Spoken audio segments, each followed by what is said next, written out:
Marielle de Sarnez, bonjour. Bonjour. Nous allons parler de la semaine politique. Et quelle semaine! Le choc de moralisation, la transparence, la demande de publication du patrimoine des ministres, le mariage gay dont le projet de loi a été avancé, le départ du grand rabbin de France.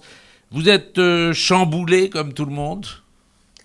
Écoutez, moi je considère surtout que maintenant il faut agir. Moi ce qui m'intéresse c'est de savoir ce qu'on peut reconstruire, de savoir ce qu'on peut faire, ce qu'on peut refonder.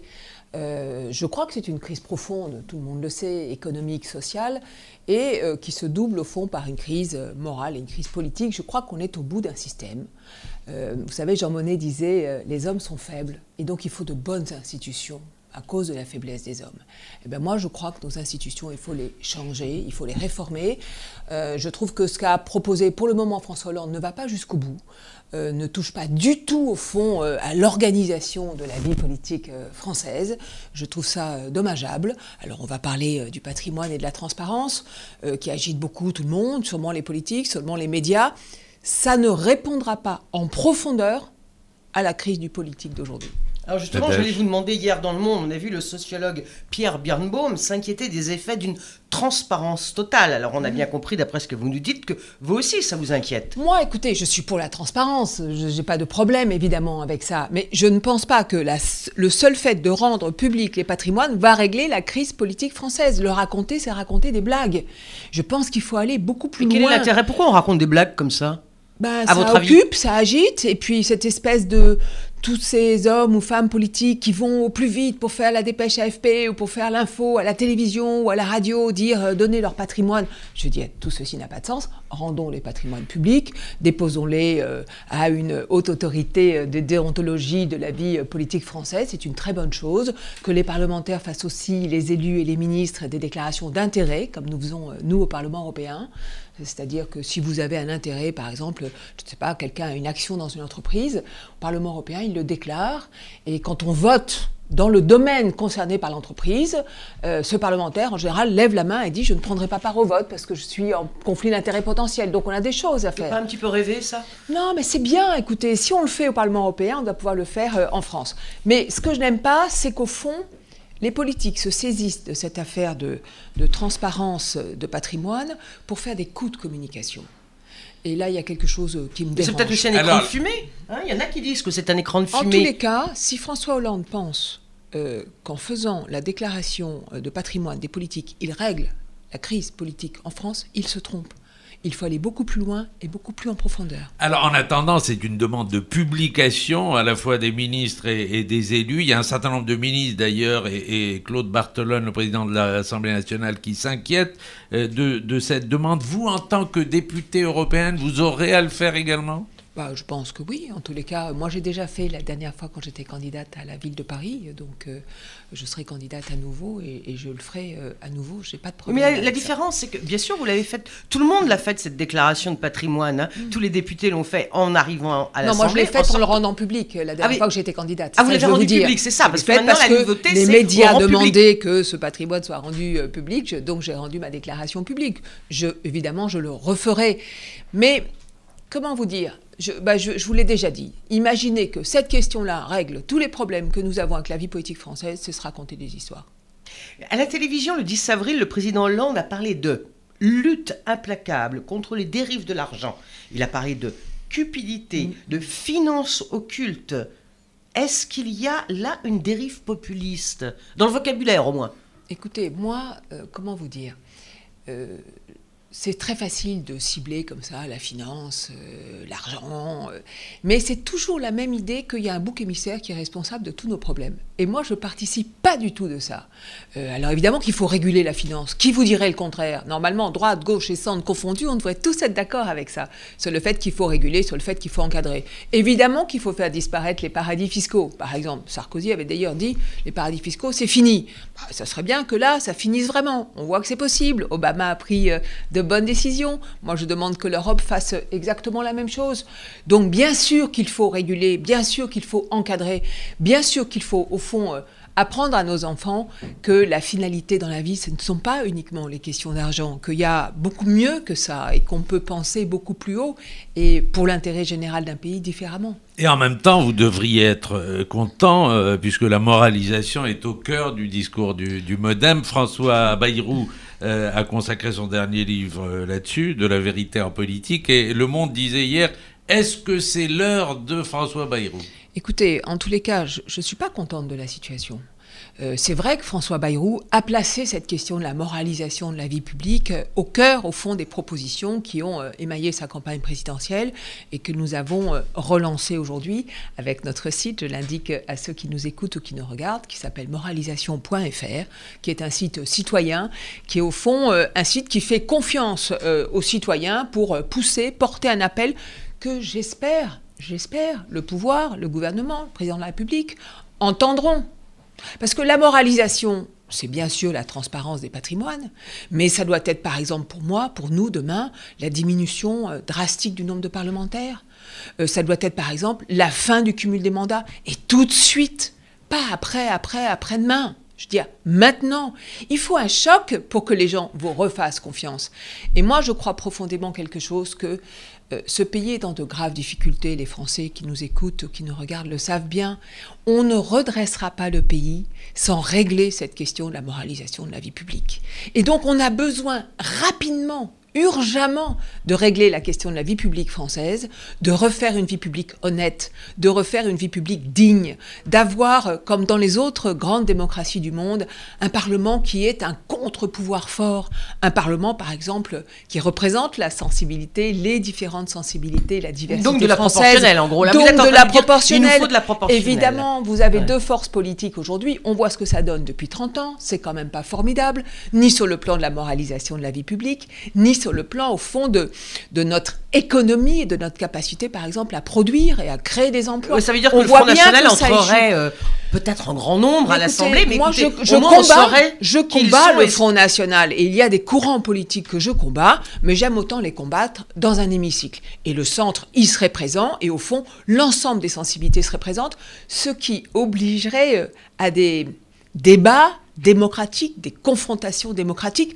et donc on aurait un Parlement qui serait utile. Alors pour vous, pour arriver à ce Parlement, ce qu'il faut pour arriver à cette moralisation de la vie politique que vous appelez de vos voeux, c'est non-cumul des mandats. Est-ce que vous pouvez me résumer en plus non-cumul des mandats tout de suite, diminution des emplois. C'est intéressant. Mais ça veut dire des fonctions, ça veut dire des salaires aussi, etc. Donc c'était pas. Ça veut dire que c'était pas tellement. Oui, tout à fait. Non cumul tout de suite, mais qu'il le fasse avant les élections municipales. C'est-à-dire qu'on sache aux élections municipales, quand on va élire tel ou tel maire, qu'il sera amené à rester maire et qu'il restera pas député en abandonnant sa mairie quelques années plus tard. Sur le terrain aussi, c'est ce que disent les opposants au non-cumul des mandats. C'est-à-dire que quand on n'est plus que député et puis on n'est plus maire, on est à Paris, mais on n'est plus dans sa province. Oui, enfin, vous êtes à Paris, où vous pouvez continuer d'habiter là où vous êtes né, vous pouvez continuer de représenter, et c'est votre mission, et c'est votre fonction quand vous êtes parlementaire de la nation. Vous êtes parlementaire de la nation, mais vous représentez au fond,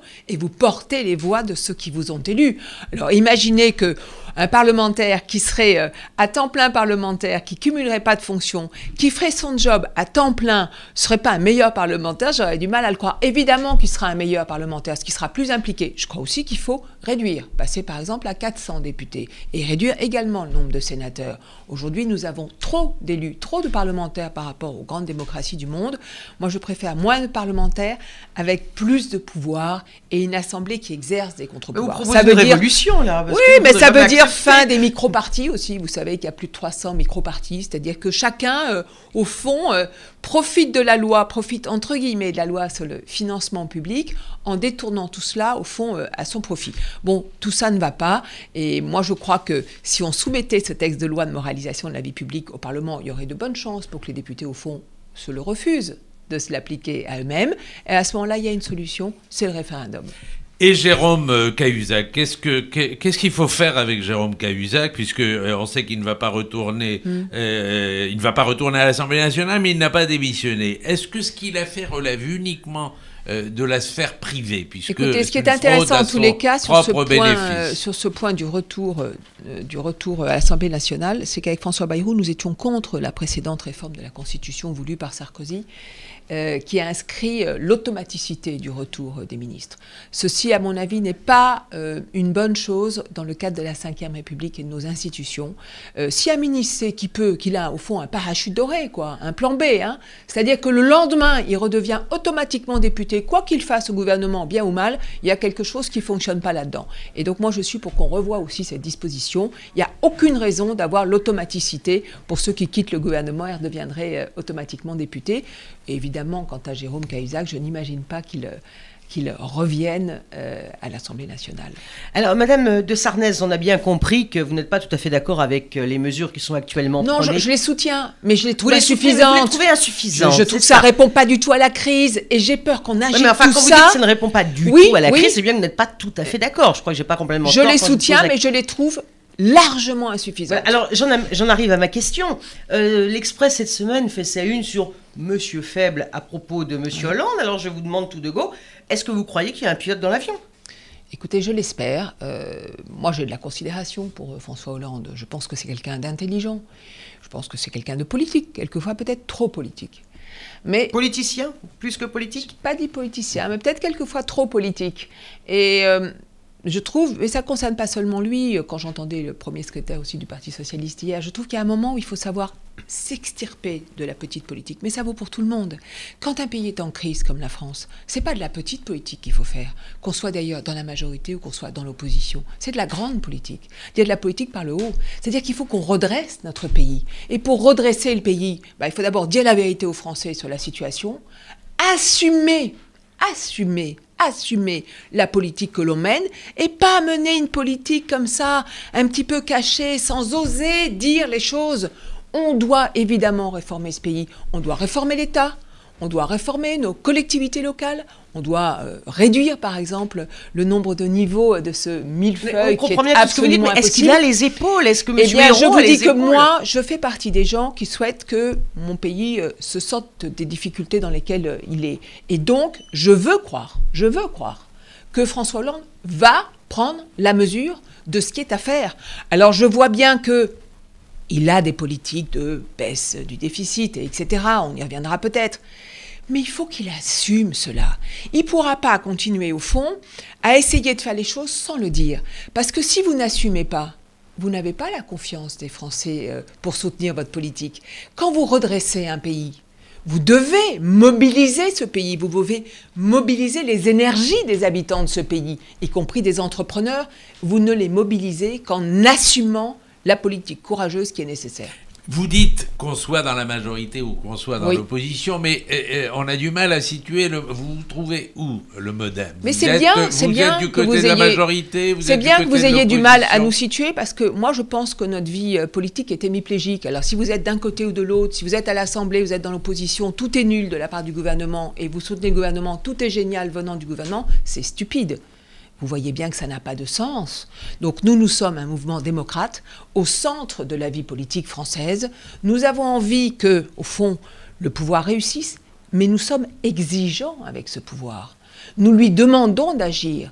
Nous lui demandons d'assumer la politique Madame de Sarnez, nécessaire. Est-ce que vous avez été choquée par Monsieur de Montebourg qui dit il faut augmenter les dépenses publiques. En gros, c'est ce qu'il nous disait l'autre jour dans Le Monde. Alors que le président et le Premier ministre ont dit il faut les baisser. Vous-même, vous trouvez très bien qu'on baisse les dépenses publiques. Et dans son gouvernement, il a même 2 minutes, puisque je crois que Monsieur Hamon a demandé la même chose, et on fait rien. Mais ça ne va pas du tout. Mais c'est pas tant qu'on ne fasse rien parce que des ministres diraient autre chose que ce que c'est quand même gênant quand il y a des ministres qui disent le contraire de ce que dit le Premier ministre. Vous avez raison, mais la vérité, ce qui compte, c'est le contenu de la politique qui est à mener. Et évidemment que personne ne peut imaginer que demain, on peut avoir une politique en France consistant à laisser filer la dette et les déficits.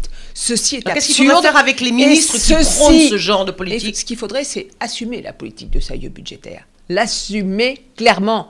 Mais je veux dire, imaginez qu'on va pouvoir redresser le pays en laissant filer le déficit, c'est raconter des carambistouilles et des bobards aux Français. C'est une fois de plus leur mentir, parce que ça n'est pas vrai. Alors moi, je suis, pour le sérieux budgétaire, mais je suis aussi pour qu'on relance la production économique française, pour qu'on soutienne l'économie française, plus et mieux que ce qu'on fait. Ça veut dire qu'on ne change pas la fiscalité tous les jours, ça veut dire que les chefs d'entreprise ont des règles aussi bien fiscales que juridiques, que des règles concernant le code du travail, qui ne changent pas tous les jours, qui soient stables, qu'on leur donne un environnement stable, qu'on leur fasse confiance et qu'on les aide. Alors, un mot quand même de la démission du grand rabbin de France, puisque en plus de la tourmente, les Juifs de France ont vécu une semaine rude avec le départ du grand rabbin Bernheim, qui a commis des fautes, il l'a reconnu lui-même. Est-ce que le ministre de l'Intérieur et en charge des cultes, Manuel Valls, était dans son rôle quand il a dit quand la confiance était bréchée, il faut des gestes forts? Écoutez, c'est l'affaire du ministre des Cultes. Bon, c'est une malheureuse affaire. C'est une malheureuse affaire parce que la personnalité dont vous parlez, c'était une personnalité appréciée plutôt, me semble-t-il, plutôt considérée comme ouverte, plutôt moderne, au fond, dans les temps dans lesquels nous sommes. C'est une malheureuse affaire. C'est une affaire personnelle. Je crois qu'il en a tiré les conséquences qu'il devait, lui, tirer voilà, sur le plan individuel et personnel. Alors, le grand rabbin s'était illustré par un texte extrêmement fort sur le mariage gay, où il disait ses convictions, et il n'appelait pas à des manifestations, mais il disait son opposition de principe. Quelle est votre position, vous, sur le projet de loi sur le mariage gay? Je suis pour l'égalité de droit absolue, mais j'étais plutôt pour le terme d'union, au fond. Mais ce que je vois là, c'est une espèce de montée comme ça, des tensions. Ce que je crois, c'est que, bon, je vois que le gouvernement a changé la date du passage à l'Assemblée. Je sais que ça n'est jamais bon quand un gouvernement fait du passage en force, que ça lui revient toujours dans la figure, que c'est jamais un bon système d'imaginer que passant en force, on va régler les problèmes. Non, quand on passe en force, on ne règle pas les problèmes. Donc ça, c'est pas un bon système. Et en même temps, je vois les tensions monter chez les opposants, je vois des termes qui sont utilisés. Tout ça ne va pas, quoi. Il faut calmer le jeu, il faut que la pression redescende. Il y a des débats démocratiques qui doivent continuer d'avoir lieu d'une manière démocratique. Alors, Madame de Sarnez, je vais revenir tout à l'heure sur le mariage gay, mais d'abord revenir sur ce que vous disiez tout à l'heure sur le président Hollande, la politique. Tout simplement, vous aviez appelé à voter avec M. Bayrou pour François Hollande. Alors, la question est très simple, est-ce que vous êtes déçu? Non, moi, je ne suis pas déçue par François Hollande pour le moment. Pour le moment. Mais ce que je dis, c'est que François Hollande, j'essaye de le dire sans sévérité extrême, mais je pense que François Hollande ne pourra pas s'imaginer qu'il va pouvoir continuer, au fond, de gouverner en faisant un peu de réformes, on va dire, nécessaires au pays, social-démocrate, et en conservant tout le temps la gauche de sa gauche, ou la gauche du Parti socialiste. Il y a un problème là, c'est-à-dire qu'au fond, la politique nécessaire à la France, la politique de réforme nécessaire à la France, fait que, au fond, François Hollande n'a pas la majorité nécessaire à cette politique.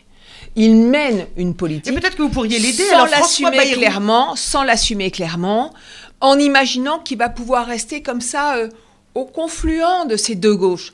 Ça ne marchera pas comme ça. Mais c'est comme ça qu'il a réussi à rester 10 ans, 11 ans premier secrétaire du PS. Je vais vous dire, être premier secrétaire du PS, c'est pas la même chose.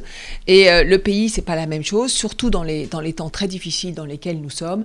Je pense que pour gouverner bien, il faut clarifier. Alors, François Bayrou ou vous-même, vous voyez au gouvernement? Non, pas du tout. On vous l'a demandé? C'est pas du tout. On me l'a demandé par le passé, à de nombreuses reprises. Monsieur Hérault vous l'a demandé, Monsieur Hollande vous l'a demandé? Non. Et si on vous le demandait? Si ce gouvernement pratiquait l'ouverture? La réponse est non. Il n'y a pas d'ouverture qui tienne. La seule question, c'est quelle est la politique qu'on mène. Moi, je pense que pour le pays, mais nous l'aidons par, j'espère, nos conseils, nos exigences, ce que nous disons, ce que nous sommes, au fond. Nous sommes des citoyens de ce pays, engagés dans une action politique. Nous avons des convictions fortes, en particulier en ce qui concerne la moralisation de la vie publique, en particulier en ce qui concerne les réformes nécessaires pour ce pays. Nous soutiendrions ces actions-là, si elles étaient, au fond, si elles allaient dans le bon sens. Vous savez, quand Gerhard Schröder a fait ce qu'il a fait en Allemagne, il a été soutenu par toutes les forces politiques. Parce qu'il a réussi à dire, voilà les 3-4 réformes indispensables que j'ai envie de faire. 10 ans après. Que j'ai envie de faire, exactement, que j'ai envie de faire. Est-ce que ces réformes, vous êtes d'accord? Est-ce que vous êtes d'accord pour les soutenir? Moi, c'est cette démarche-là dont j'ai envie pour la France. C'est-à-dire que le président de la République dise, voilà, effectivement, il faut réformer l'État, il faut réformer nos collectivités locales, il faut faire la moralisation de la vie publique, il faut soutenir les entrepreneurs dans au fond, une politique économique qui soit clairvoyante et qui les soutienne. Est-ce que, à ce moment-là, je peux rassembler des forces politiques, on va dire, de la droite républicaine jusqu'aux sociodémocrates, en passant par le centre? C'est comme ça qu'on relèverait le pays. Justement, vous parlez de rassemblement, de rassembler, et on voit sur le mariage gay, comme vous le disiez tout à l'heure, les esprits s'échauffent. Il y a eu des incidents l'autre jour, puisque Harlem Désir a même parlé de groupes guillemets fascisants. Oui, mais c'est... Alors, est-ce que vous approuvez le passage en force? Moi, je désapprouve le passage en force. Je désapprouve des termes comme fascisant, mais qu'on arrête. Je veux dire, je sais pas, peut-être qu'il faut que les gens... Non, mais que les gens... ce serait intéressant qu'on utilise les mots justes pour des situations. Et je ne sais pas si c'est ce que c'est que le fascisme, Harlem Désir, mais arrêtons d'utiliser comme ça des mots à tour de bras, juste parce qu'on ne trouve pas le bon terme. Ça ne va pas. Et de l'autre côté, c'est pareil. Bon, il faut calmer tout ça.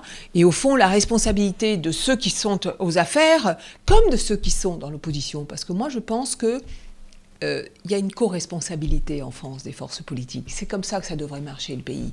Pas avec des gens qui sont embusqués en espérant qu'une chose, que le gouvernement se plante, et pas avec un gouvernement qui penserait qu'au fond, tous ceux qui ne sont pas avec lui, ça n'a pas d'intérêt. Co-responsabilité, ça veut dire union nationale? Je vous l'ai dit, je trouve que sur quelques objectifs, exactement comme ça s'était passé en Allemagne, sur des objectifs extrêmement précis, de réformes extrêmement précises, je trouve que les forces politiques devraient à ce moment-là se montrer à la hauteur des temps et des difficultés que nous traversons. Vous dites de l'autre côté, c'est pareil, ça veut dire que vous appelez par exemple les gens à ne pas aller manifester pour ne pas envenimer la situation. Je pense que le droit de manifester, heureusement qu'il existe, et c'est bien, mais enfin on peut manifester dignement, on peut manifester par le haut, surtout quand ce sont des sujets qui sont importants pour les consciences des uns ou des autres.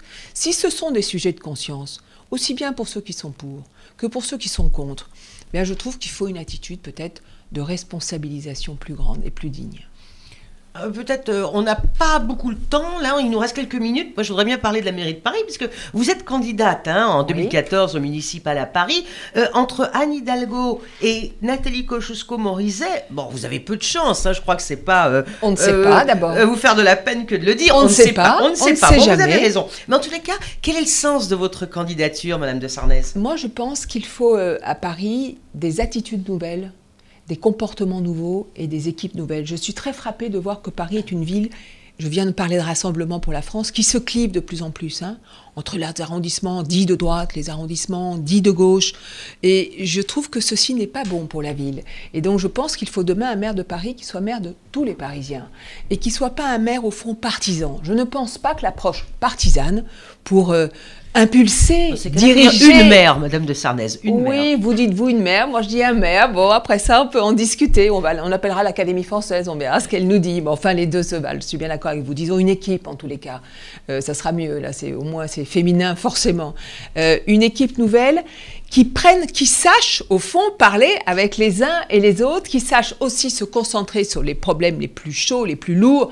Et moi, je dis qu'il y a 3 problèmes à Paris. Je dis premièrement le logement, deuxièmement le logement, troisièmement le logement. On ne peut plus être dans une ville capitale où les jeunes ne peuvent évidemment pas se loger, où bien sûr que c'est un problème pour les familles, contrairement à ce que tout le monde raconte et tout le monde dit. Allez vous balader devant les agences immobilières, regardez la tête des gens et regardez ce qu'ils disent quand ils regardent les prix à Paris. Ceci n'est pas possible. Il faut une mobilisation de tous pour, au fond, faire davantage, construire davantage, d'étendre le marché sur Paris. Il faut évidemment construire enfin ce grand Paris, qui a, je trouve, 10 ans de retard de ce point de vue-là. Mais en tous les cas, je dirai tout cela prochainement avec l'équipe qui m'entourera, parce que je souhaite aussi, je le dis, vous ne m'avez pas posé la question, si nous le pouvions, que les centres se rassemblent à Paris. Il y a le centre avec le mouvement démocrate, il y a l'UDI. Je trouve que, au fond, pour les Parisiens, ce serait bien qu'il y ait le rassemblement le plus large possible des centres à Paris. Précisément, la semaine à venir s'annonce aussi dure que la précédente, puisque ça va commencer très fort avec l'obligation, à partir de demain, pour les ministres, de publier leur patrimoine. Et puis mercredi, le projet de loi sur le mariage gay passe en 2e lecture à l'Assemblée nationale. Quelle initiative forte pourrait prendre le MoDem pour apaiser les esprits? Écoutez, déjà, nous, moralisation.fr, c'est très important parce que plus il y aura de citoyens qui pousseront cette idée d'en finir vraiment avec les affaires, d'en finir avec les problèmes, qu'on ne règle pas cette question. Alors on a le patrimoine, puis si ça se trouve, on aura d'autres affaires qui vont arriver. Ce qu'il faut, c'est changer en profondeur nos institutions. Ça, c'est très important. On ne redressera pas le pays sans le faire. Et je pense qu'il faut appeler à la responsabilité de tous. Moi, j'ai confiance dans la capacité des êtres humains à essayer de faire les choses plutôt par le haut. Et à Paris, si j'ai bien compris, vous proposez un deal à Borloo et à Ramayad en particulier? Non, c'est pas un deal. Enfin, vous l'appelez comme ça, je comprends. Mais au fond, je trouve que ça aurait du sens. Je sais pas si ça sera possible. Vous savez, quelquefois, les gens, ils veulent rester Qu'est-ce qui aurait du comme sens ça.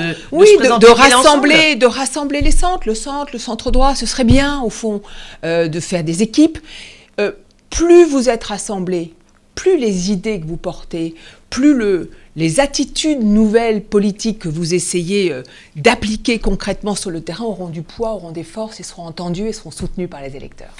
Et nous terminons sur la question MyBooks, comme c'est de tradition dans cette émission. MyBooks, c'est un site d'information littéraire qui vous pose la question, Marielle de Sarnez, quel est votre livre de chevet en ce moment? Qu'est-ce que vous êtes en train de lire? Je suis en train de relire L'écriture ou la vie de Georges Semprin, et c'est un ravissement pour moi. C'est un livre, je ne sais pas si vous l'avez lu. Oui, absolument. Et je l'avais lu il y a longtemps, quand il était sorti, genre dans les années 90, et c'est formidable de le relire parce qu'il y a des choses qu'on saisit mieux et qu'on comprend mieux. C'est un livre sur, évidemment, ce qui est arrivé à Semprin pendant la guerre, à Buchenwald, et en même temps, c'est un livre sur la vie, et donc c'est formidable. Merci Marielle de Sarnez, vice-présidente du MoDem, députée européenne, candidate à la mairie de Paris, qui était ce matin l'invitée du grand entretien.